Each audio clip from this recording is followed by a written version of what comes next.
Mm-hmm. Boom, and there it is. That red box just popped up in that left corner, that corner right there. It always throw me off with the mirror thing, but yeah, this corner right here, that box right there says that we are live. What's good with y'all people? Y'all know who it is. It is the two-time ATL's hottest DJ, the God DJ Agony, also known as Dr. Dope. Well, our mission here is simple: own the building.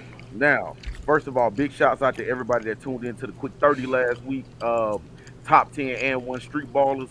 It's just, I told you everything has a purpose. That is gonna segue into tonight's situation. And I know y'all looking over here at this side of the screen, and y'all should recognize this brother because he's been here before. He hangs out on the dope show. He is dope family. And when, our other motto is when you're dope, your family, and he is Yeah. definitely dope family. But brother, for the people that have been living under a rock or in a cave for the last year and a half, let them know who you is and what you do. Peace, peace, peace. My name is Jihad Yusef, host of Humanity Works podcast, and I'm just a universal man trying to solve problems, man. To counter the system of white supremacy with my constructive thought, speech, and actions every single day. Father, coach, and a podcaster, man. But I'm for the people. I'm glad to be back on your show, bro. You know what I'm saying? Hey, The I'm show always that glad you to have you. Hey man, the show when you came on, man, when you blessed me with your presence on my platform, man, we had a very good show. It was very introspective because there's a lot of stuff I didn't know about the school systems that you actually shared, and I'm glad you had the courage to share it because I know a lot of people feel like they can't say certain things because of their career, but I really appreciate you and I thank you for that, man. So Man, man, I look, mean, actually, I'm just following your lead, God. hey, with the teacher shortage going on now, look, you can fire me and I'll be hired somewhere in a week and a half. I promise you. 2 weeks, two I weeks we probably gonna need be I in probably business. need to start teaching. I'm Man, look, hey, they need you, bro. People, gonna start getting into schools. brothers like you, they need you, man. You know what I'm saying? So, Indeed. and goodness, I mean, as far as the coaching goes, we probably definitely need you. Yeah, yeah, yeah, yeah, yeah, yeah, yeah. Yeah, I yeah. love coaching. That's my passion right there, man. But one thing about coaching is, and I tell people all the time, man, everything when it comes to sports is political and it's a narrative. Now we're in a day and age where, and I've been saying this for years because I saw it on the AAU, the ranks of the AAU. They are really eliminating and removing masculine, alpha, heterosexual black men. Partner, Ooh, go look at the coaches, man, from high school to college, all the way to the NBA. Look at the ranks. You're gonna find two type of coaches: what's that? lesbians or beta males. If you white, you can be an asshole. You can throw chairs. You can do all this, and you're gonna be looked upon as the greatest coach ever. Not the same for a non-white man. So, people always be like, "Why you don't coach here? Why you don't coach in the school system? Why you don't do that?" It's because I'm simply, I'm the last of a dying breed. And not to get off the subject, but just to prove my Go ahead. point. Look at the major streaming platforms people watch movies on. Right? I'm not gonna call their name, but when's the last time you seen a movie or a depiction of a black man who was just straight, who was masculine, who was handy with a gun, who was a problem solver? I just peeped this new show that came on one of the streams because you can't say the names and stuff like that. But I just Understand? peeped this show on a major streaming platform that's in alignment with the premier cable channel. And what this show is about, it's about a black inventor who figured out how to make a craft to go to outer space, to start life in the colonies in outer space. It was a black man. And I'm like, yeah, this is what I'm talking about. This is the kind of food that I can eat. You know how it is, studying the lessons, eating the right foods. I can Indeed. watch this. And I got to thinking, I said, damn, I bet you he gay. And I'll be damned, maybe the fourth, fifth scene in the first episode, he's having sex with another man. I flipped the shit. So it's narratives, brother. It's narratives across the board when it comes to us as black men.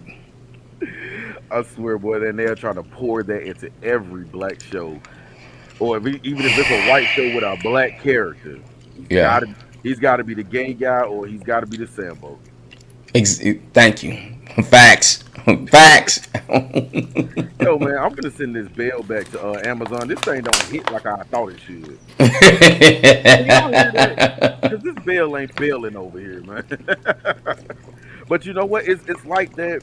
It's interesting because me and you had this conversation some time back about those are the men who get promoted. If you're a black man, if you're docile or effeminate, you're gonna be the one to get promoted. And that's around the board. in all 9 areas of activity, man. According to the code, which I always reference Neely Fuller Jr. In economics, education, entertainment, labor, law, politics, religion, sex, and war. In all 9 areas of activity, you're gonna find that. The only place I ain't got a problem with is that Chick-fil-A because they got the best damn customer service. Yes, indeed. This man, I'm trying to get a mic for the mail or something, man. This mail ain't bill. Yeah, But Plies had a but video yeah, about that. as far as Chick-fil-A, though, you are correct, man. That 30 piece come out quick. It's like, man, Right. they let me go kill the chick. I go get a You mess around and go to church, and the 2 piece gonna take you an hour. Chick-fil-A, Yeah. 30 nuggets, 5 minutes. That man, the CEO owner, I know he's deceased. He passed shortly after he got into a little heat with the LGBT community, ironically. But I don't know what he figured, man. When I tell you that man got a secret or a recipe, I've never been to a Chick-fil-A that didn't give me good service. Not ever. Not I, I ever. I have yet to do that either. I've yet to experience bad service at a Chick-fil-A. Yeah. 50 cars in line, man, and you be out in 3 minutes. Still, You you go into McDonald's, the only person in there, and you might just order a shake. You're gonna be there for 40 minutes. That's it. The machine ain't broke. as if the ice cream, I was say the ice cream machine broke. Boy, but I'm trying to tell you, man. So I'm somebody trying better to run tell up the street to Walmart and try and get you some ice cream right you. Shit. now. Yeah, man. But yeah, Let's man. get. So my first question to you tonight, and this was kind of one I thought of on the fly, was in the NBA we've had so many Hall of Famers come and go, and some great Hall of Famers at that never won a ring. So my question to you was, who was your number one NBA player that did not win that ring? Bernard King. Mm. Bernard King, his career, Bernard King got sandwiched, man. His career is kind of overlooked. He got sandwiched between the 1970s winning New York Knicks and then in between the era when Patrick Ewing in the 90s Knicks. His career, everything he did is really overlooked, man. Dude was a graceful basketball player. He was a complete player. Misperceived at times by sports fans, media, whatever. But I'm gonna definitely say Bernard King. If you go just watch old film of that dude, he was the complete basketball player. He embodied it all. He was what I call quiet intelligence, high IQ, great jump shooter, great defender, great size and length, great athleticism. And I think one of his most iconic moments, man, was when he was at the Garden and literally came and played out hurt. I think now don't quote me on this, but I think he had an injury almost dealing with something like the meniscus or something like it was a knee injury. It was very severe, but he came out and I think that he just to complete the game, and I think they won that game. But like the question is on the fly, so I ain't really find out saying the exact factuals about that. But I'm gonna say Bernard King, man. And Right. if I might add, can I have an honorable mention? Go ahead. AI. Mm. He got to the finals, but he didn't quite close out. Yeah, I mean he had a hell of a game one. Mm-hmm. And yeah, I remember Kobe telling stories about how he lost sleep over that game one. Man, it should have been Tyronn Lue the way he stepped over him. No, that's different. He had That's nightmares. iconic. He has nightmares about that. That's Yeah, legit from losing sleep. But yeah, yeah. yeah, no, he gave Tyronn Lue the business that night. He actually gave the Lakers the business that night. He did. Um, He did. and, He and really. see, And when you look back on it, he had nothing. He had nothing. Aaron McKee, Matumbo, Eric Snow. Yeah, that's about it. Jermaine Jones. Yeah, he was Mm. out. He was out there with a B team. Was it McKee? What's my guy out of North Carolina? Aaron McKee. Aaron McKee. Yeah. So yeah. My top player without a ring would probably be T Mac. Oh, that's a good one. T Oh Mac. man, that's a good one.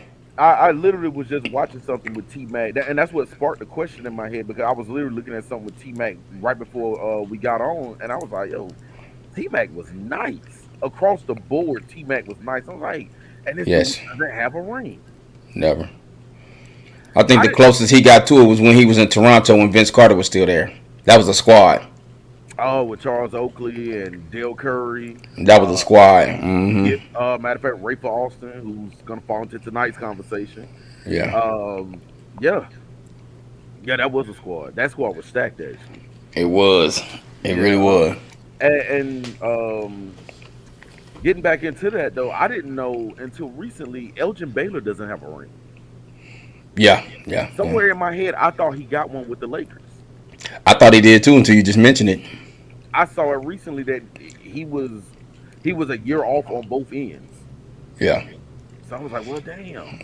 And it was, Elgin Baylor was with the Lakers before they moved from Minneapolis to L.A. Mm, I think he was with him there. If I'm not mistaken, yeah, he was with the Lakers since then as well too. yeah, but they have him on paper for not having a ring, and I was like, wow, That's never really knew. crazy. Yeah. Very crazy, very crazy. But yeah, getting to the meat and potatoes for the night though. So lately, if you've been paying attention, the and one scene from the early 2000s has been documented and coming up in documentaries. ESPN did a 30 for 30, and then Netflix has another hour maybe hour and a half long documentary about Hmm. the more so like a rise and fall, because the one on ESPN was about how it started with somebody going out to Rucker with a camera, and then Yeah. sitting in a highlight tape of Rayful Austin to the and one company, and from there that's how it kind of just I can't even say ballooned. It more was so like an explosion.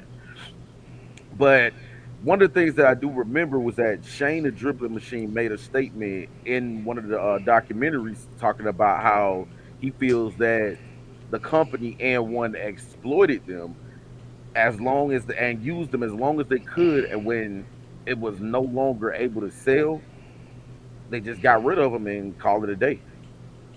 So I want to know your take on that. Black athletes, or more so black athletes, and particularly hood athletes, because these Mm. and one dudes were hood guys. They were straight out the neighborhood, gave them a ball, a check, and some shoes, and said, "Come run with us." Mm. And for I wouldn't say how many years did it run? About a good 6 or 7 years. Yeah. Yeah, and then afterwards, it was just like, all right, you can go back home now. But the exploitation of the hood athlete, like where do you see that with particularly when it comes to and one particularly? Um, they definitely were exploited, and the creators and the owners, um, they knew what they were doing because in that time and era, it's just like with the rap game. You got there's talent in the hood, but no business sense. So those guys didn't know their worth. So if they got, it's like what they say, like supply and demand. It was a demand for street ball at that time, and like when you watch the documentary, everything in business, man, and in life is all about timing. And one came at the right time, just like my beloved brother from St. Louis, Nelly. He came at the right time. If he came out singing Country Grammar Today in 2022, it might not sell like it did in 1999. Right. So they came up with an idea and they used the hood dudes to do it, and they knew it was going to work because if they could promise them notoriety, if they could promise them a few $1,000s and some shoes, put them on a tour bus with their faces on it, they're not going to be concerned about business. So to a degree, even though they were exploited, it's still exposing how at that time, most black athletes and even entertainer and artists, they're still privy to having business sense. If they had business sense and knew they were, they would have demanded more, or at least would have had a lifetime clause to have at least some type of royalties, check, things, just like with sometimes with these major athletes when they get these endorsement deals, long after they retire, they still get a check from these shoe companies. That's true. Adidas is still making T-Mac shoes. He's Right. still getting a check with Adidas, and he's not been relevant for some time, or as my buddy Calvin would say, he's not trending. All right, so it should have been to the point that if somebody knew better, they should have did better. Somebody should have been there to be like, hey, all this is fun and games, being on TV, everybody know your name, your face, whatever, the women, the money, but let's look at the contract because you had to know this is going to run out. Because even before N1 came to rise, street ball was always looked upon as not real basketball, True. right? The Right. same way the ABA was looked upon as not real basketball because the ABA had swag, the ABA had guys dunking, going Oh behind the yeah. back. The, the ABA was fly as shit. The NBA was smart. They had to get these players from the NBA. Who the hell wants to sit up and look at this boring fundamental basketball? I mean, we like to see it in the Bob kids and the Cousy and youth the while they Celtics. coming out, huh? Said Bob Yeah, Cousy and the Celtics. exactly. You know, people, America, man. You know, people who can afford to sit courtside ain't paying to see fundamental basketball. They paying to see athleticism, flash, and they want to see aerodynamics. They want to see that human body do things that the normal person can't do. That's what they pay for. You Right. understand? So And yeah, I was telling somebody recently that yeah, Dr. J did he had a pretty good NBA run, but if you want to see real Dr. J basketball, you got to look up that ABA stuff. yeah, And like I said, the ABA was fly, it was flashy, it was what basketball needed. They just didn't have a financial footing that was good enough hmm that they could stand up to the NBA owners, and thus we saw how it played out. What team that did get bought out, they just folded yeah. to the Dr. financial. J won a ring, didn't he? He won a ring with the 76ers, I think, 1 year, didn't he? He won a ring in, I want Yeah. to say, 83. With Andrew Toney, because I think his son plays in his. I think Andrew Toney lives here in Atlanta. I think his son, and you can find him every blue moon in the Snellville LA Fitness. Who was that? The coach Maurice Cheeks, Oh, yeah, uh, Maurice. Dawkins, Daryl Dawkins, and Oh, they had a Dr. squad. Yeah. Yeah, and who was the coach? Like Billy Cunningham or something like that. Bill Cunningham, yeah. Yeah, so I remember them there. I remember the day when they used to play Boston, man. Man, on Sundays, man, at the church, man. Me, my dad, my brothers, sometimes my uncles and cousins, we've been there watching them game. But I remember the day Dr. J and Larry Bird got into a fight, man. Dr. J just grabbed Bird's jersey and just started yocking them. You know, because it was always like the Boston Celtics versus all the nigga teams in the league, the 76ers and the Lakers. So, And the you know, Lakers, the yeah. Pistons. Yeah. Yeah. That's real. That's Mm. crazy. And then, like, because it was funny that you say that because I only remember one brother ever being on those teams. What was his name? Dennis Johnson, Dennis DJ. Johnson. Yeah. Yeah, and I think that brother. I think he made his transition back to the Essence 2 God. Oh, really? Yeah, Wow, I hate to hear that. yeah. But yeah, Dennis Johnson was the only brother that I remember that was on those Celtic Excuse teams. me. And then we had the Robert Spurs. Parrish too. Oh yeah, Robert Parrish, big man. Well, hey, didn't Robert Parrish, man? You remember growing up? Remember the movie The Wiz? Yeah. Man, didn't he? Robert Parrish looked like the Tin Man, didn't he? Slide some oil to me. I ain't bullshit, man. That man looked like the Tin Man from The Wiz, bro. Hey, he did gotta have that real molded kind of face, like Yeah, yeah, man. I'm like, man, don't fire that motherfucker and then give him the lane. Shit, move out the way. you know. But yeah, back So, to the just the exploiting of the black athlete. Like, I mean, I agree with you in a sense, like but part of me feels like I guess you don't know what you don't know, so you don't know to mm-hmm. have these things in mind. And then, mind you, if you remember the the three owners, they probably never met any of those guys. Right. There was this one brother that they used to keep, who was their tour manager, Mm-hmm. Chris Hightower. So it's like, look, we'll let him talk to him, and then he'll talk to us. But they had to put somebody there that's like, okay, look, you're comfortable with him, you speak their language, you talk to him. Mm-hmm. But I'm pretty sure they never. And Chris had to be that Negro that was like, "Oh yeah, everything good, y'all. We good. Y'all getting y'all money. We good. They go to this other city. They go to the club, pop some bottles, blowing their money now. They just made this Mm-hmm. money. They blowing it. So probably by the time they getting off tour, might have a couple of thousand left, maybe. Facts. You know what I'm saying? So it's one of those things that I think about it though. It's like nobody thought to save their money. Or nobody thought to, let's say, elevate their once they had the platform and they had their name, because at one time and one was just as big and it was looked at as a summer league to the NBA. Mm-hmm. Why was there any joint mergers or anything what I'm saying, from that point of view promoted, as far as why not have a NBA and one summer league back and forth. I think that comes into the context of time, man. The time and era. You know what I mean? So when we talk time and era, now look at it like today. You know, you got the TBT, you got the Drew League, you got the Showtime Basketball League here in Atlanta, the B3 and ABL.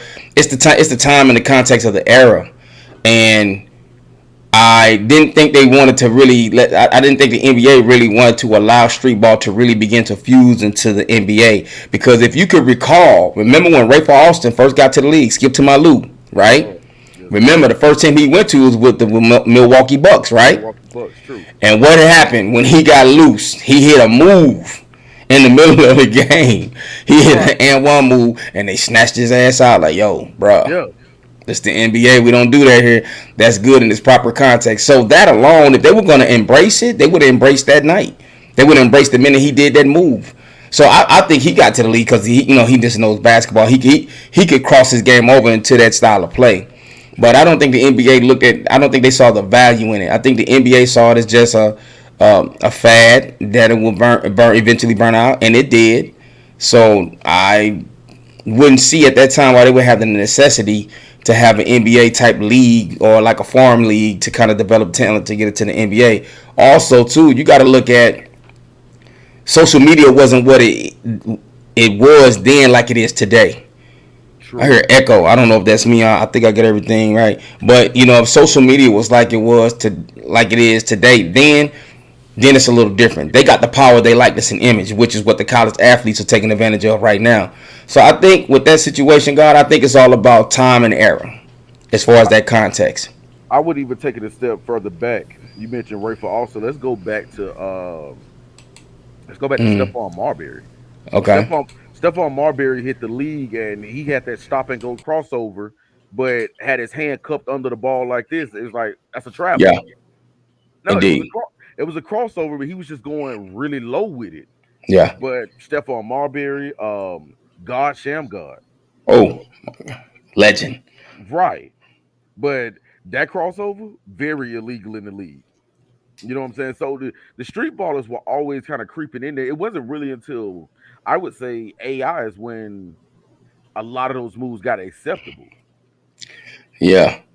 Uh, the game is always evolving. God, I still hear echo. I don't know if you hear echo on your side. I hear echo on my Nah, side. you tight on my end. Yo, in the chat, y'all hear echo, man. Drop something down and let me know if we echoing or not. But nah, you tight Yeah. on my end.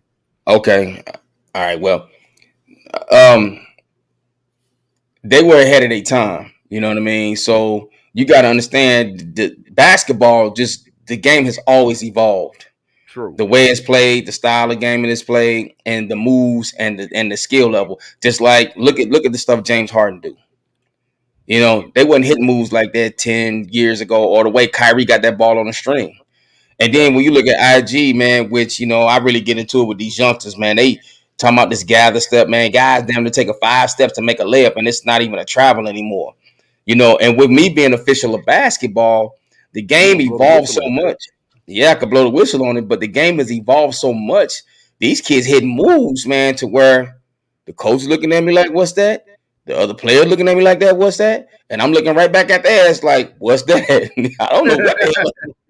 Because I That was mean, a damn good move, but I don't know whether to call travel foul. Just look so damn good. It happened so fast. because I mean, you bring up James Harden and the throw Steph in there. That whole dribble step back, Mm. like that. I mean, that step back is like 2 feet from where you start, 2 3 feet from where you started from. It's like,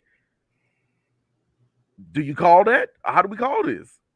Man, they hit it so smooth, man. You know what I'm saying? And it's like, these guys have figured out, man. Like the basketball junkies, these kids that can dribble, they spend hours and hours dribble. They figure out ways, man, how to attack the basket, man, without traveling. Like I was hooping with this one kid, man. This kid is saucy as hell.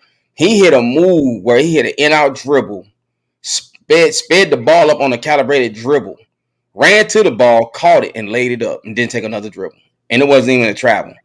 Who would have Wait, thought to do that 20 years ago? Oh yes, he wait a minute. came So down, on the hit in it and out, on the in and out, hit the in and out, boom, calibrated the ball like a push dribble, split the defenders that were closing out on him, and caught the ball, met up with the ball, caught it. By the time he caught the ball, man, laid it in his hand, he just laid it up.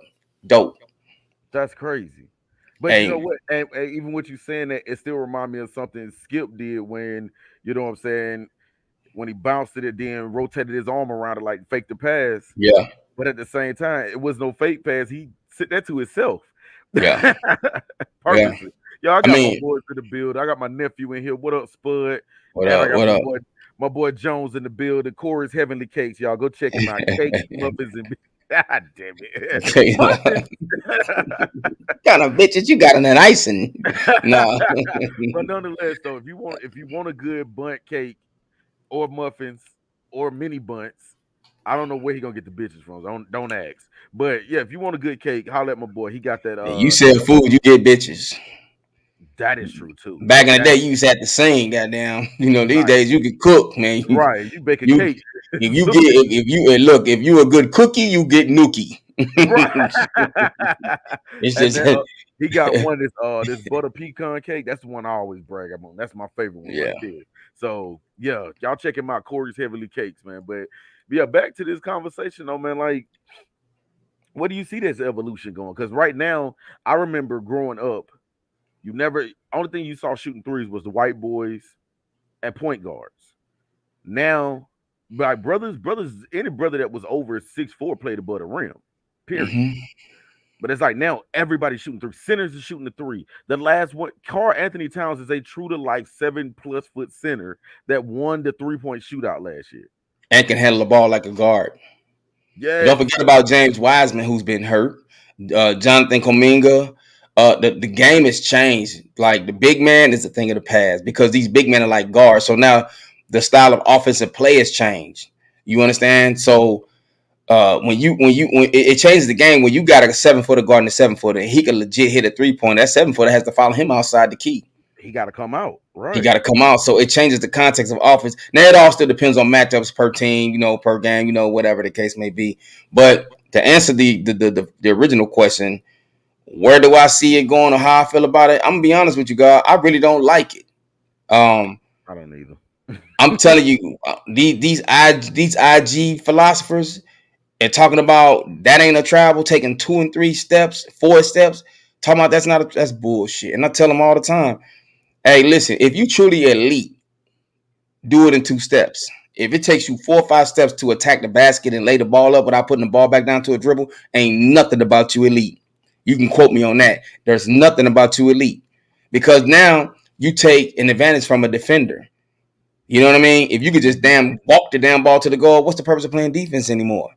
True. So I like that the game is, these athletes are phenomenal.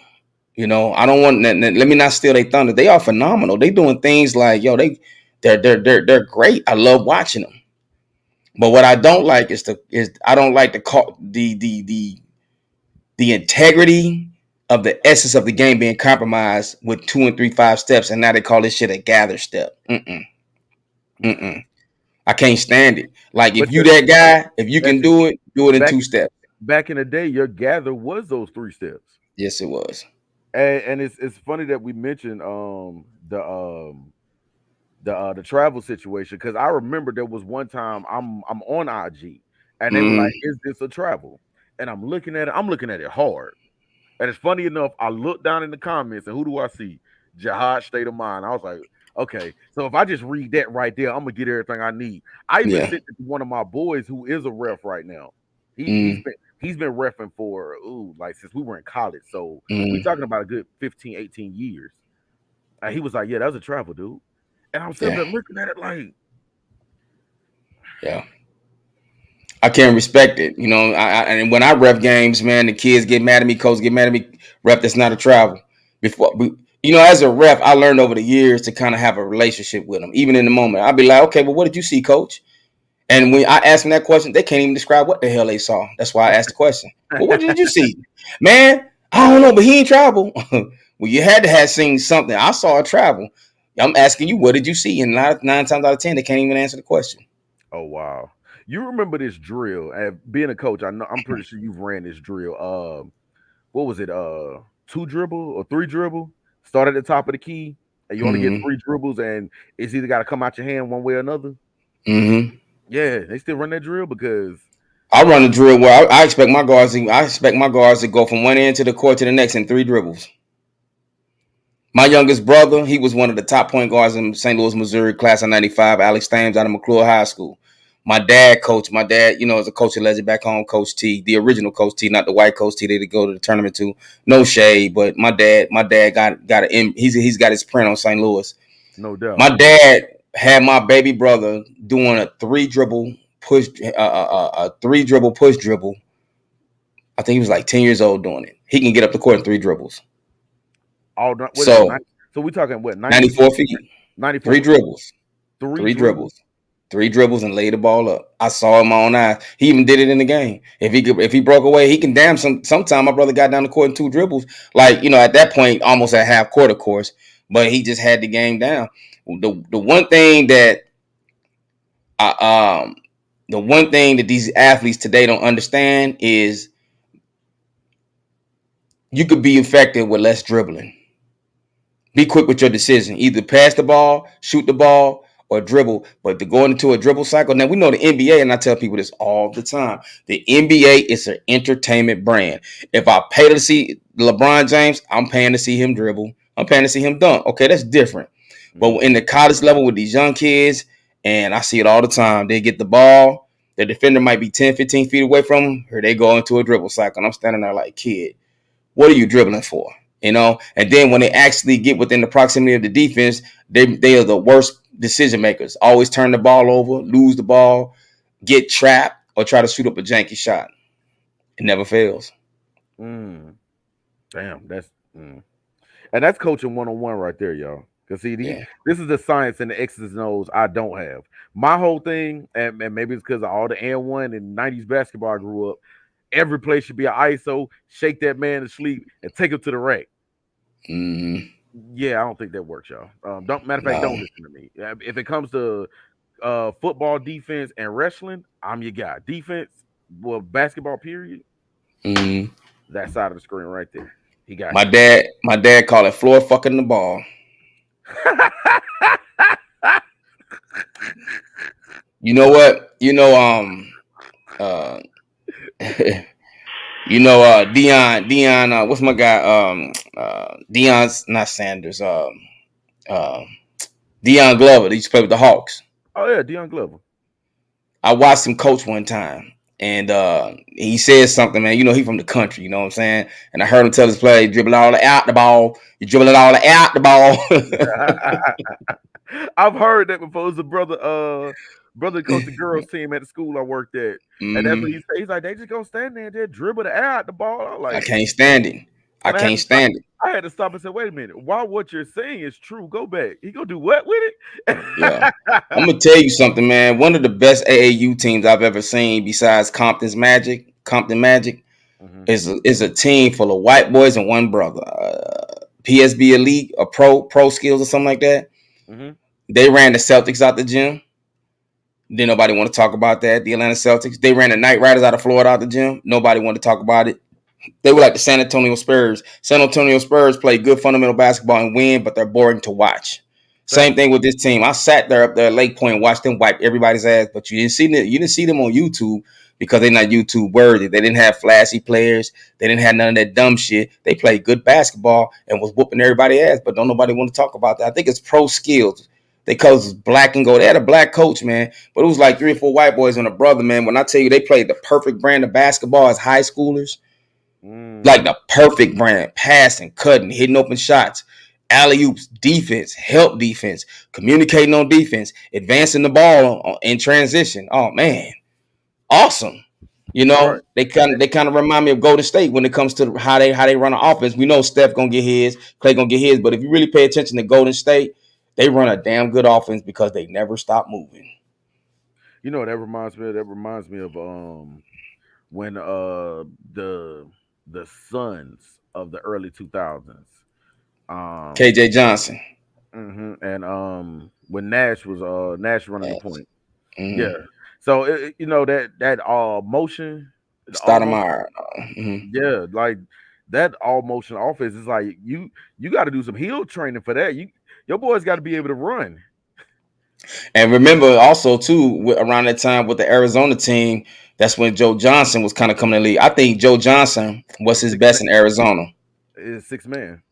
Joe Johnson was that dude. That's where he had that eye injury, and he was in Arizona before he came to the Hawks. Joe Johnson was that guy out there in Arizona, bro. Yeah. Yeah, yeah, We got flashes of it here in Atlanta. It was just I just yeah, really felt like once he got here, they were so excited to have him, they overpaid him twice. yeah. But you know So what though, man? Think about this, man. Nobody talks about this. 2008. Remember the Hawks played the Atlanta Celtics. Nobody remembers the fact that the Atlanta Celtics, I mean, excuse me, Atlanta Celtics, my bad. The Atlanta Hawks, they took the Boston Celtics to 7 games. You remember that was that? that was the big three Celtics. The big three Celtics. They took that team to 7 games. Can you imagine what would have happened if they beat the Celtics? I believe Atlanta could have beat the Lakers that year because that was the year that they actually ended up beating Kobe. That Laker team wasn't that strong. You had Kobe, Pau Gasol, Mm-hmm. and Lamar Odom, and that Ariza, uh Artest, Ariza and the white boy that was a thug with the long hair, Scola, Scola. Yeah, yeah, yeah. Louis He wasn't no Scola. punk. I used to wonder why he had that dude who used to have all that hair, man, and had that one skinny ass band to hold that shit. Like, bro, why don't you just get a headband? They had a rubber band on it with tight Right, you know ends. what I'm saying? Yeah, like shit, Right. And it's it's okay. crazy because those Hawks teams, I'm gonna be honest, I am a Lakers fan. But Mm, those Hawks teams, every year when I bought 2K, I would run with the Hawks because they were the most balanced team. Like anything you wanted out of that team, you can get. You had, if you wanted to play above the rim, mid range, you had Josh and Joe for Josh that. Smith. Mm. Right. You know what I'm saying? Your rebounding, you had Horford and you had it's the foreign guy name. God, Oh yeah, I know you're talking about the one that Udonis Haslam punked when Miami came to town. I love it. I love Haslam. Because that's when LeBron was with him, man. And I took my son every single game when Miami came to town. What the hell was his name? Zaza. Jaja Was Pachulia. Yeah, yeah. Jaja Pachulia. You had Jeff. You had Jeff Jeff Teague, You had Jamal Crawford, Marvin Harris. Marvin Williams. We had Jamal Crawford. Yeah, we had Jamal Crawford. Jamal Crawford came off the bench for the Hawks and he used to kill it. And then We around that time, they drafted his brother Jordan Crawford. Wow. You know what, man? The Hawks had a team, man. Hawks They was had a stacked squad. few They had a times. squad. And I'm gonna tell you where they made a mistake too, man. Just for don't nobody remember the player John Jenkins. John Jenkins was the X factor with the Hawks around that era, and they got rid of him. John Really, Jenkins. John Yep. Jenkins, never heard of him. Google him. John Jenkins. That boy was a killer. He just couldn't get no burn with the Hawks. And it's just one of them things, man. He just came at the wrong time and era with that squad. But his name was John Jenkins. I will not forget that dude. Yeah, Mm. John Jenkins. Baller. You know. My nephew called Jaja for cheap shot. Yeah, Yeah. he was good for that. Got my brother Chevron in the building. What up, bro? Yes, yes, yes, yes, yes, yes. Yeah, man. So going back into what we started with and one, like what should have been done differently? Because the thing is, I think with that style of street ball play, it could have kept going. I don't think it was a trend. It was fad ish, but a lot of fads come and stay. You know what I'm saying? Some fads become, I mean, parts of culture started off as a trend. Hip hop was said that it wasn't gonna live 5 years, and then we looking at it being almost 50. Well, with street ball became organized. That's what happened. Because it's only so many things you could do with a ball before the fans be like, "Oh, I saw that 2, 3 years in a row. What you got new?" Street ball has transitioned into organized leagues, basketball. That's the Drew League. What you think goes on in the Drew, the ABL? Hmm. The men's Showtime here in Atlanta. You know what I'm saying? Ran by Mr. March, Calvin Heath. You can hit him up on Instagram. What do you think that is? That's street ball, but it's organized now. You got new Hmm. faces. You got new talent. You got new moves. You got a new type. You have a new type of build in athletes now. Look at the way they built. They're not built like they were years ago. That's You know what true. I'm saying? The bodies are not really that believable, but the skill talent is high. Like prime example, Kevin Durant. Ain't nothing about that man body to me that says basketball. You understand what I'm saying? But he's an elite basketball player. That he is. So yeah, the street ball game is just transcended over into more organization, and now you have social media. That's the main difference. Hmm. Anything because you don't really see street ball stressed. Like street ball back then was tricks and gimmicks with a ball. Street ball now is low IQ. There's a difference. Low IQ. Speak on that. So in other words, okay, so back when and one around, they said all those that jungle ball, all that behind the back between the legs, that's street ball, right? Right. But now you take a kid and he has skill but no IQ, they're gonna say that's street ball. The definition has transitioned over to the now era. What they consider street ball then is different from what they consider street ball now. Just like back then, what they considered the home run hitter in baseball is different than what they consider the home run hitter now. You see what I'm saying? So Mm. everything with sports, even though they come and go and things do make a return to come back, it's just people get tired of seeing the same moves. People get tired of the same old personalities. They didn't bring no other value to the world except just basketball and having moves and making the crowd ooh ah. It's a little different than any other thing like sports and music. Some artists get hot, they go cold, and then they come back even hotter when after they come out of that cold spell. These guys can't come back out of that cold spell. But number one, they older. Can't nobody really jump or dunk no more. 50 can dunk because I referee with him. He's Yeah. still, you know what I'm saying? But I got it's the opportunity to meet 50 a couple of times, and yeah, yeah, real good brother. That's almost 50 and still can jump. yeah, yeah. So yeah, it's just one of them things, man. So that's how I look at it. I think and one they're forever sealed in basketball history. It ain't no question about it. Mm. You know, and one was the most dominant, most important part of the basketball culture because when I first moved to Georgia, I used to go to run and shoot. Okay. The first day I moved to Atlanta, the first day I moved to Atlanta, I was staying with my aunt way up there in Sugar Hill, Georgia, past Buford and all that, That's right? way up 85, right? Yes, yes. She had money. She's retired, but she worked for a big time corporation where she was like a manager, district manager, a regional manager. Excuse me. So I moved in with her because she had a big house at the time. I get myself settled. The first day I moved to Atlanta, I was way up there. I packed my stuff. I didn't even unpack it. I grabbed all my basketball gear, went straight to run and shoot. Got to run and shoot about 7:30 at night. I then leave to about 3:30, 4 o'clock in the morning. That's And we real. had me and all the guys, and that's how today in Atlanta, I'm well known in the basketball community, playing leagues, coaching. That became my first family when I first moved to Georgia. We had the Waffle House 5 o'clock in the morning, eating eggs, grits, and bacon and stuff, and we just got through hooping, talking trash to each other. That's where I began to grow my extended family.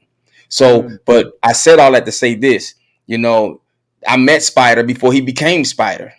You Mm. understand what I'm saying? All the guys out of Atlanta with and one, we met them right. They were right there and running shoot.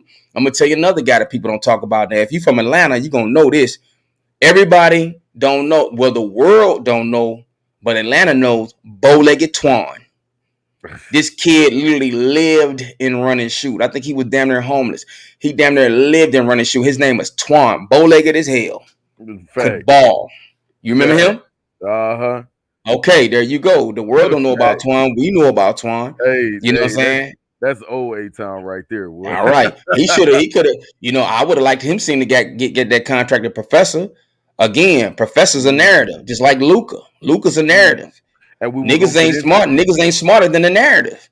You we know? were gonna get into that too about the narrative of what we call the professor. Now, funny enough, before we get into that, hold on, let me go ahead and jump in the comments right quick. Big shouts out to Andrew Snorton in the building. Yo, check this brother out, man. He got books coming out. He out there throwing Okay. the first pitch at the baseball game. Yo, All right, all right. Right on. my brother doing big things. I call Right myself on. just going to a regular birthday party to hang out. It's like Yeah.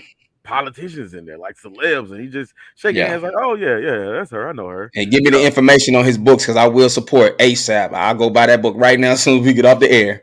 No doubt, man. Yeah, but Andrew Short, man, put your handle and your tag in the comments, man, and like I said, promote that book, man. Because like I said, my brother do the poetry, spoken word. He Okay. has a podcast as well. He does when Okay. I do the quick 30 on Wednesdays, he has one called the Fast 15 that comes on earlier that day. So All right. you All know, right. so yeah, definitely check that brother out. My nephew jumped in with a question: did you watch the Netflix documentary? Yes, I did. That's really what we're delving into right now. Mm, And so getting back to that, it's funny enough that before we went on air, you know what I'm saying, brother Jihad just so happened to put in and one in the Google search, and the first thing that came up was the professor. Funny enough. And we were talking about off air how that was a narrative. I said, wait, we ain't getting away no free money. So wait till we get on air. When that light over, damn it, I always lose the light over here. When that light turn red, give it all to him then. But yeah, like let's speak on that. Just how in that particularly that second season of and one where they were trying to make the tour bus because that was a trendy thing at the time too. Like you had making the band and you had all these type shows like that where there were reality shows trying Mhm. to make the next star. You know, American Idol was huge at the time. So Yes. and one jumped into that trend and they were gonna find the next street baller. Yes. Was Professor the best that they had? In my opinion, no. There was a guy out of Alabama. I think he went by the hometown kid. It could have been Mm, him. It could have been Helicopter because at the time, y'all remember the Helicopter the year before had just won the college dunk contest. mm. That was the year that Melo and Syracuse won the whole thing, but the Helicopter won the college dunk contest. I want to say that was 2003. If I'm Yeah, around that time, I some. want to say that was 2003-ish. He mentioned Spider earlier. Like I said, I might be biased when it comes to Spider because he is from Decatur, East Side in the building. You know what I'm saying? So that could be it. But I mean, in my opinion, Spider could have won the whole thing because he was the whole package. Yet and still, when it came down to it, Professor wins. Shane made a statement on the documentary on Netflix. It was just like, he was a white boy out there doing what the niggas do. And that's always a narrative that's gonna sell. From Elvis to Eminem, that narrative has been selling for years.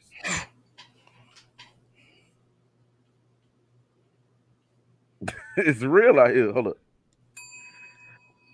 I'm about to get two bills. That's some bullshit. But and so Oof. when it comes to and one, we get to it, and it's like the professor, and not to take anything away from his game because he I did don't think Professor had no game. hold up. Lean the mic toward the bill this time. Maybe y'all heard that one. Listen, man, that whole thing about them going around the country trying to find somebody, that was about them trying to find somebody of another ethnic stock, man, to do what the niggas do because it's marketing. Why Hmm. not it be a white boy? If you look at every genre, every culture in America, whatever we dominate, we good at, they're gonna always find. My daddy always said the world is waiting for the first white Michael Jordan. The first white boy to come in here, man, jumping like niggas, doing stuff like niggas, I guarantee you, Nike, Adidas, the whole world, they're gonna bludgeon him and they're gonna whitewash the sport that we dominate. Which anything we get involved, we dominate. But Professor was a narrative. Yeah, and I'm gonna break it down just like this. I'm gonna go back to Luca because niggas ain't smarter than the narrative. That's what I say. They not smart enough to see this shit with Luca Doncic. All right, you have to understand the NBA is an entertainment brand. The number one market of customers that pay for tickets are white and international. You have to have a white boy up there amongst the elites in the league that people are going to pay to see. Yeah, they like the LeBrons. Yeah, they like the Kobe's, the Jordans, and and all your other figures in the league. But they want to see their own. So when it came to and one, the professors, which and one was owned by white boys, this was a creation and an idea started by white boys. They have to Mhm. see one of their own out there in the back of their mind, why are they gonna keep making it good for niggas, cutting the checks, making them rich and famous, and they not doing it to themselves? As I always say, my go-to is nearly full in the United Independent Compensatory Counter Racist Code.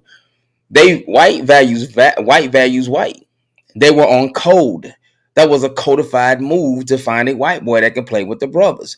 Then what happened? Because you got to understand this. It's business too. Let's keep it a buck. Around that time, they started doing this thing with trying to find people to come on with the N1 tour. N1 was starting to lose its burn. We were getting bored with it. ESPN was running these shows in the evening, and it's like, okay, I seen these moves 100 times. So now they need new blood. Why not get a white boy? Did not N1 make a semi comeback and blow up even more when the professor came on? That is true. And then, like they said in the documentary, whose face became the face of N1? Fucking Professor. The Is that fucking not the truth? that is the absolute truth. Before we He came on the air, when we Googled this motherfucker and N1, who came up first? The goddamn Professor. Professor. And it's crazy because he blew up overnight. At one Overnight. time, at one time it was all about Ray Falston until Hot Sauce showed up in volume 3. And it was all about Hot Sauce up until the professor. And you know whose fault that is? Hot Sauce. Mm-mm. niggas. And I hate to keep using that word, black people, non-white people in the concept called America. It's our fault. When Eminem came out rapping, what do we say? Oh man, he fire, he tight. Damn, y'all don't know. Y'all ain't never heard of Twister. Y'all never heard of Crucial Conflict. Y'all never heard of Brother Lynch Hung, Bone Thugs and Harmony. He's doing the same thing that they doing, but because he's a white boy, Take 9. he fire.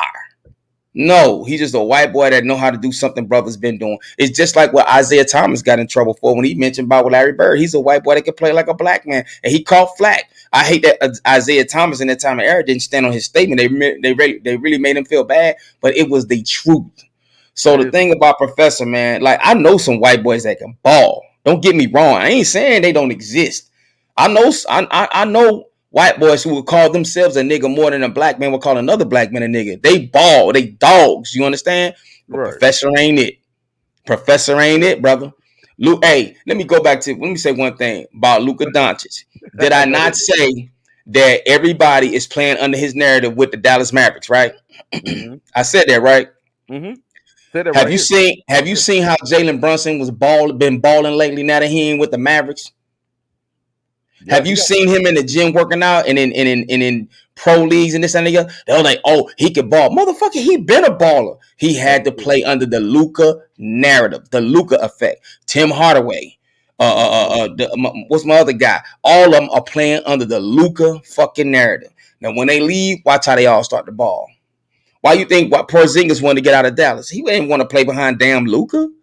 No, Luka is a great basketball player, but Luka ain't nothing about that boy elite. You know what I also said? If What's you that? elite, all the greats went to the Drew League. Motherfucker, go to the Drew League and drop 40 like LeBron did. LeBron played Come that here to role. the ABL in Atlanta, Georgia, and let Brandon Goodwin, our very own Brandon Goodwin, let him D you up, and then tell me what you all about. Man, speaking of ABL, Montrezl Harrell put on a show this summer. He always puts on the show, bro. They just, man, y'all ought to know by now, man, bro. You got to get rims strong enough for this dude, man. This dude is a gorilla. Mm.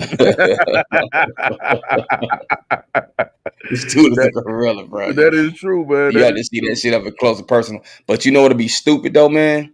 What's Now, that? just to talk about it, I think that was some dope shit LeBron did going to the Drew League. Like that's what I'm talking about. All the greats did it. Michael Jordan in his time of era, those pro-am leagues, they're not like what they are now. But can you imagine if LeBron came to Atlanta to the men's Showtime league, the B3 or maybe the ABL? Do you realize he will literally shut the city down? They will have to play that game at Phillips Arena. I remember when Kyrie came to the AEBL Oh, and yeah. Play with Lou Will and them. play with Lou Will, right? And Montrez was on that team as well, too. Him and Lou Will. Yeah, yeah. And it was one of those things to where, mind you, we're talking about a gym that's not that big. We talking about box gym, but we were standing outside in line, and I'm trying to think like, yo, what the hell? Like you usually just walk into the ABL, walk Mm, in, empty your pockets, go sit down. mm, Wonder why it's a line. Letting 4 or 5 people in at a time, close the door. But you hear it every time somebody open the door. Ooh, oh, standing room only. I stood that yeah, game and yeah, watched it, and I was just like, yo. And I always thought, and particularly before there were all these leagues, there was the EBC up at Rucker, yeah, and I remember some of the players that I grew up watching going to the EBC and getting their ass told or handling business. Like I remember Steve Francis giving Kobe that work at the EBC one year.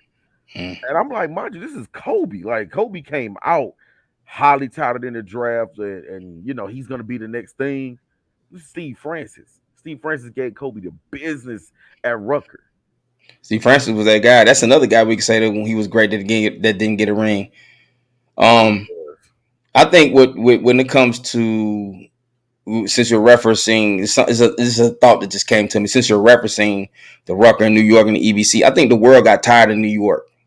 That's why I think all these other leagues that begin to thrive, I believe they started to get more shine. That's what I believe happened. The world got tired of New York because for one time, for in a moment, just like even with and one, even though all those guys went from New York, it was like based out of everybody just assumed like these are New York ballers, with the exception of Hot Sauce coming from Atlanta, Georgia.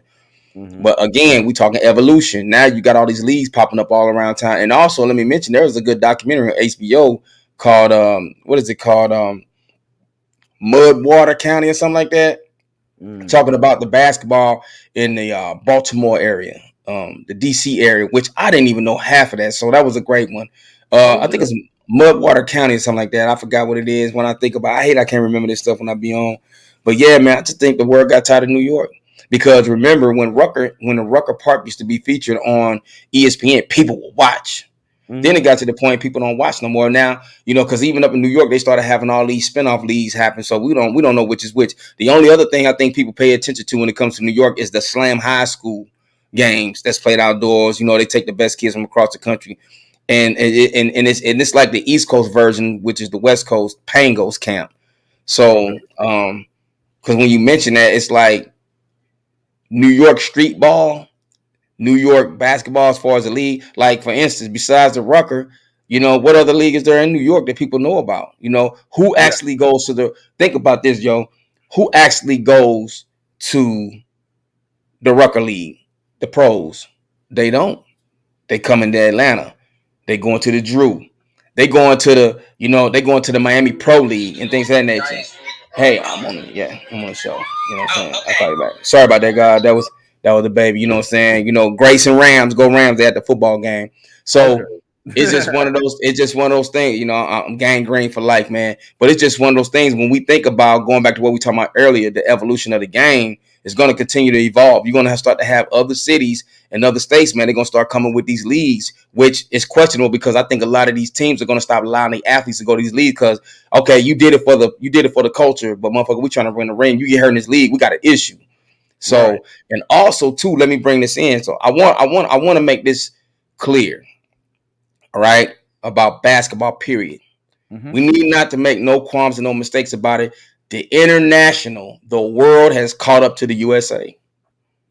I said that last week. The I world has caught said up to it. the USA, bro. I said that last week. Let me tell you something. I'm gonna tell you one of the most unique things I've seen in basketball when I was officiating a couple years ago in the 5K. There's this team out of Florida called Wolfpack, full of Mexican kids, Hispanic kids, right? They were playing each one teach one. I think this was a team with Edgar and James' son played on it because he plays with each one teach one. By the way, shout out to Edgar and James, cool brother, good to talk to. He's still out in These St. Louis. No, Edgar and James. I think he's originally from Florida. He's playing the NFL. He was with the Colts. He was with the Arizona Cardinals. He played Edgar with and the Rams, James. didn't I don't know if he played with the Rams. He played with a few teams going down towards his career, but he a cool brother. he? I Yeah, I remember respect him because he kept that grill in his mouth his whole career. he had the locks in the grill like he was still Yeah, from South Florida. Yeah. yeah. So man, when I tell you, man, the Mexican boys took it to him. Like each one teach one. These Florida boys now, Florida boys got what I call trap. Like they some dogs. They eighth grade. Two feet taller than me. The Mexican boys was not scared, but they played a brand of basketball. Now they didn't win, but they played a brand of basketball where in my mind I said, "Oh, there it is, there it is." People got tired of the black athlete dominating this sport of basketball. It's a beautiful game, and what people have to understand is what a lot of guys don't understand is athleticism don't is not what make you dominant in the game of basketball. It is IQ and hitting jump shots and psychological state of being. You think about this: a jump shot don't require athleticism. A jump shot requires mechanics and skill and confidence. Anybody can get a jump shot if they can't get off the dribble off a screen, like Reggie Miller. Reggie Miller wasn't the greatest ball handler, but he made a living eating off that jump shot. You feel what I'm saying? But the Mm-hmm. world is catching up. But that Wolfpack team, they were physical. They were talking smack. But boy, when they started speaking Spanish, the brothers, the kids from each one teach one, they were clueless. They didn't know what they were saying, but they were running plays so they could speak in their own language and they could say set a screen weak side, but the kids don't even know how to speak English or don't understand it, so they didn't know what the kids were doing. It took basketball IQ to see what they were doing and To understand what they're watch. doing. So Right. you know what I'm saying? So it's I'm like I said, the world is catching up. Chucky Atkins has a team. I think he has a sponsorship from New Balance. He has a team he brought to Atlanta. It's a great group of kids, diverse, black, Asian, Puerto Rican. It was a very diverse team that I ref. So man, the world is caught up to the USA. There was a Eastern European player came out.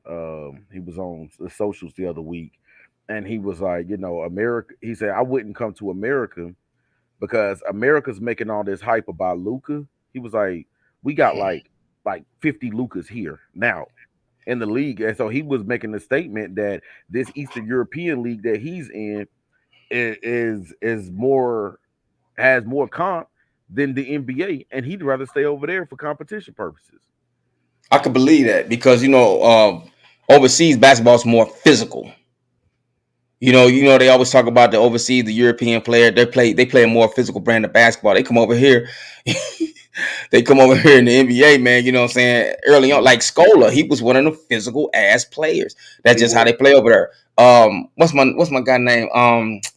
Ginobili. He was a physical player when he first got Uh-huh. with the Spurs, coming from Absolutely. Argentina. You see what I'm Absolutely. saying? Hmm. What's that one dude? He played with the I think he's with the Boston Celtics, the big man, Cantor. He's a bully. Oh, You know Enes what I'm saying? Kanter, Cantor yeah. is no joke, bro. And then even when you look at somebody like Jokic, which that motherfucker was not the MVP. I don't give a fuck. When nobody say, excuse my French, fuck that. No, sir. You know what I'm saying? It's again a narrative. But Jokic, he's a brute. He He is. kind of remind me of that weird ass boxer Tyson Fury. That's a weird looking motherfucker, ain't it? The motherfucker look like Alistair Goon with no breast. I'll see Alistair Goon. I mean, I'm like, shit, that's a weird looking man. Right. Like, I ain't Because getting in the ring with that motherfucker. we borderline at the Goonies at this point, man. Shit, fuck yeah, I said, man, y'all want me to fight that motherfucker? Tell him to close his eyes. Why They're he like, bucking nah. at me like this? They're like, Shit. tell them, don't look at me, man. We can fight all day after Yeah, yeah, that. God, you know what I'm saying? Yeah, that's what it is. What it is, though. But yeah, man, yo. So any closing words for the people, man? Let them know what it is that you got. One to close this out. Two, anything that you got new coming up. Please let these folks know. Appreciate it, man. I'm about to relaunch the podcast. Is Humanity Works. You can also find it on YouTube. I'm only streaming on YouTube and Twitter. Humanity Works podcast. I appreciate you. About to launch another content on Patreon, which that's going to be subscribers only, and it's going to be dealing with a lot of content for the brothers, getting us back right, encouraging us. Because man, let me tell you something. We don't have a voice. I don't care how many people on IG, black women, black men talking about I'm here give black men therapy, man. They not saying the right shit. I'm sorry. Understanding the ISIS papers and Neely Fuller, I can have a conversation over there, man, where we can all dig what's what the traumas out of each other. Let's heal each other. I'm not a therapist now. Let me make that disclaimer, but man, let me tell you something. I'm a black man, born and raised, grew up in America, and I'm certified and qualified to talk about a lot of the things I'll be presenting over there. So be looking for the launch of that, man. But just my closing words, man. I want to encourage just period when it comes to legacies. Just going beyond basketball, anything in life, when it comes to legacies, you have to learn how to protect your legacy because they coming for your legacy. You can't name one legacy that we all grew up and we admonish and love so much that white folks can either come and intercept or take over or buy out where it's not even owned by us and the brand is totally changed. When it Hmm. comes to legacies, we have to understand how to maintain our narrative because the home run king is Barry Bonds. You don't never hear about Barry Bonds. One of the greatest fighters in the world is Floyd Mayweather. You never hear about Floyd Mayweather. But whatever the case may be, if you have an idea to build a legacy, make sure you control your name, image, and likeness, no matter what it is, and always protect yourself and maintain your integrity as an individual. Because one day, as an athlete, you're gonna hang your shoes up. We all on borrowed time as athletes. Make sure you took care of your business to where you can always get some type of monetary gain for the things that you've given back to the culture of basketball, or whatever it is that you do in life. And on that, God, that's all I have to say. Yo, man, appreciate you coming through, man. And definitely, like I said, hit him up at you said Humanity Works, right? Humanity Works podcast. I changed the name. Humanity Works. Now, mind you, it's not humanity how y'all normally would spell it. It's humanity with a hue. That's right. Yeah, yeah. The wordplay is real, and it's on purpose. If you're a I person of color, you're the original human being. If you have color and tone, you're a human being. There it is. There it is.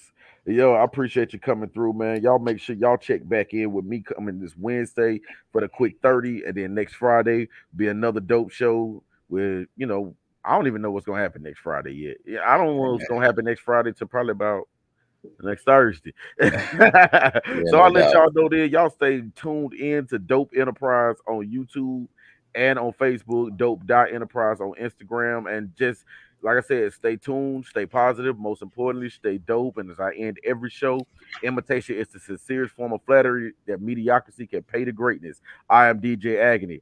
That is Jihad Yusef. And we are out. Peace. Peace.